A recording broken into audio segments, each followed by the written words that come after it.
I need all the storylines. I love when I see KD take a charge and they get called a blocking foul and him and JWill Embiid barking back and forth at each other.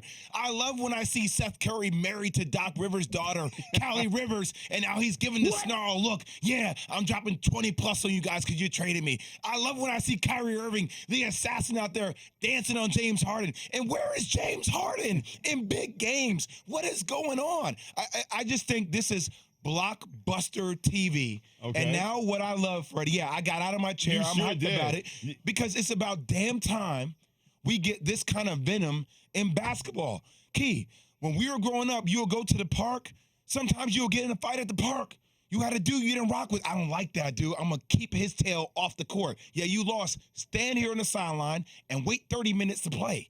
That's what last night was for me. And that was real basketball, man. You got to remember, Jay, I grew up in the Celtic-Laker rivalry. That's when I grew up. So I appreciate and understand how things go when it's in a heated situation. It was so heated last night. But I loved it because that was the first time I really saw Kevin Durant really bark at somebody. Like, really well, you saw him bark at me, though, but that's another. Well, I mean, that's it. See, that's off the court. Look at it, reverse that's shots off the court. Yeah. Now you're gonna get it started again. But when he's fine. Don't learn. He focus on them. He's fine. When you see KD barking, he barking at him, not away from him. Most of the time, dudes barking, they back up. But he toe to toe.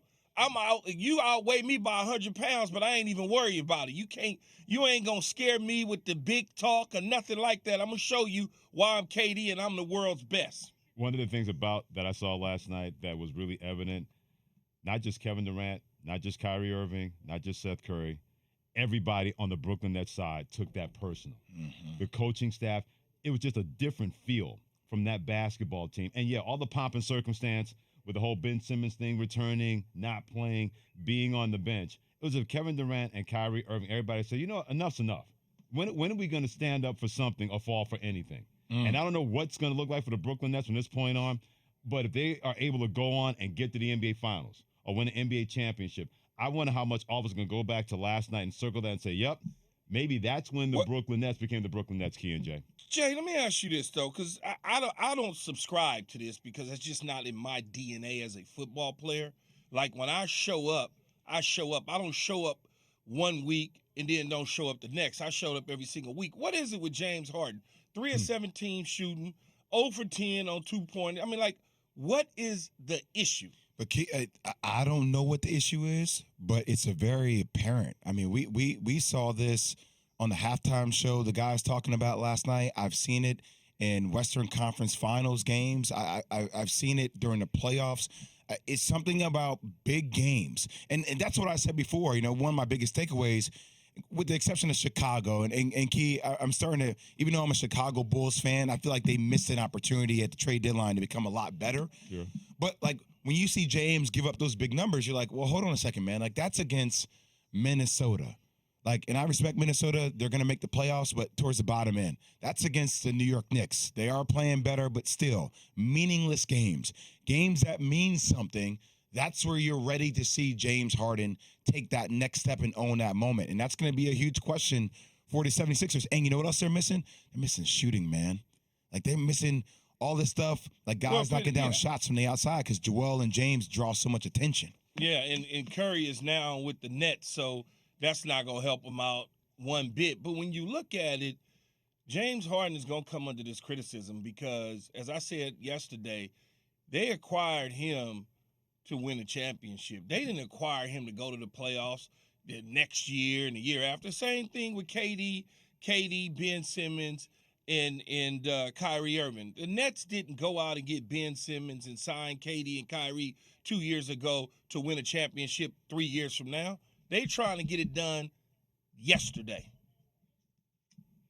Either way, yesterday was fantastic. We'll see going forward. Keyshawn, JWill, and Max. He's Keyshawn Johnson, Jay Williams, Freddie coming in from Max Kellerman on ESPN Radio and also ESPN2. We mentioned Kevin Durant, and boy, he and Joel Embiid were barking at each other when Kevin Durant tried to take that charge, and they were fat-mouthing like a bunch of angry teenagers at the mall. And then the next thing you know, Kevin Durant gets the and one, and he didn't have to say a word to Joel Embiid.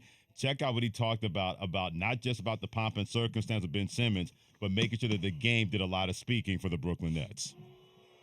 I mean, he already knew we had his back, but it just felt good to quiet all of them down midway through the game. And, you know, it was very quiet towards the end. We ain't hear no more Ben Simmons chants from the Sixers fans. It was more Nets fans in here than anything, so it was good.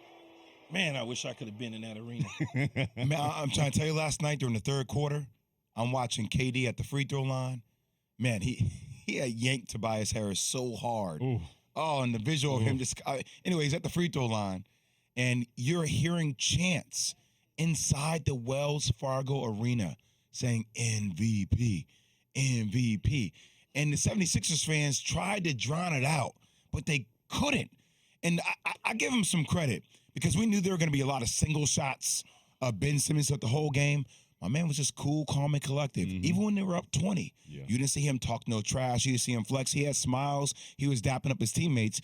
But you can tell he was focused on absorbing all that energy in that building at the time. Yeah, but he shouldn't even. I mean, like, Jay, what he gonna bark back for, right? I mean, at the end of the day, like you said, you crack a smile. That smile gonna tell everything, right? And I'm sure with the social media wave that we in, the age of social media, those smiles was over everybody's phones anyway. So whoever was sitting at the top of the Raptors, they got a chance to look down at their phone and see him smiling.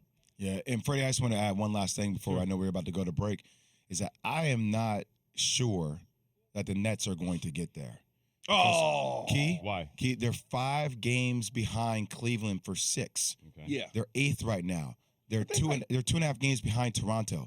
If they were to play Toronto, Kyrie Irving cannot play that entire series. He can't play he can't play in Toronto and he can't play at home. So even if they were to flip-flop that 7 or 8, like that's the matchup you're worried about. Because of the mandate. Because of the mandates. Ooh. So like it's concerning about that, man. Thanks for watching ESPN on YouTube. For live streaming sports and premium content, subscribe to ESPN Plus right now.